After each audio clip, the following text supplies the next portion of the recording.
Wave and particle are two fundamental concepts of physics. They can be confused at subatomic level, so we start from one simple free propagating wave. This wave must move in order to exist. If you ask at which speed, Einstein will say always at local c, because of his special relativity. If we put more waves, they all have the same velocity, so they will never meet. This raises an initial question about the meaning of velocity and c, because if everything moves the same, they all share one frame of reference. Even adding more waves coming from different directions won't make it better. As we saw with interferometry, waves do not affect each other and they keep going as interactions never happened.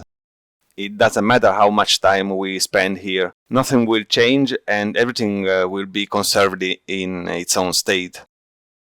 It's becoming evident that to get something more resembling our universe, we have to introduce systems capable of cause changes. We call it particle. One important feature of these particles is speed. To interact with the waves, these systems can't move as free propagating waves do. The particle must be slower than c, and this allows for the interaction. Particles can absorb at least part of the waves. What used to be free propagating wave is now part of a system that is moving at less than c. The particle can transform energy since it can also emit and deflect waves. All these consequences becomes relevant in a universe where everything else is non-interacting waves.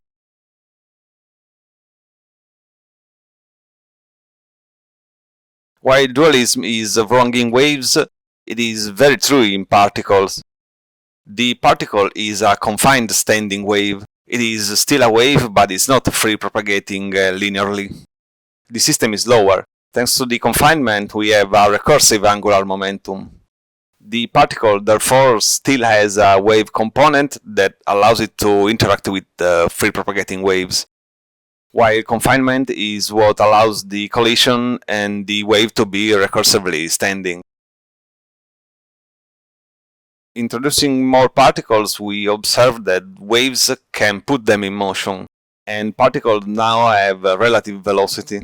We saw they can interact with waves, but they can also affect each other. Particles can collide, and this is momentum from the extrinsic relative velocity. Each particle occupies its own space, confining a wave, and locality becomes a correlation to relativity. In closing, waves and particles are very different energy systems with clearly defined roles within the universe. Quantum mechanics oscillator that show quantization of energy refers to particles. Waves are not quantized. Free waves don't have proper boundaries and they keep always propagate as waves. Particles are quantized. Based on the interaction, we can see more of the wave or the confinement component, but it always has the dualism of a wave confined as particle.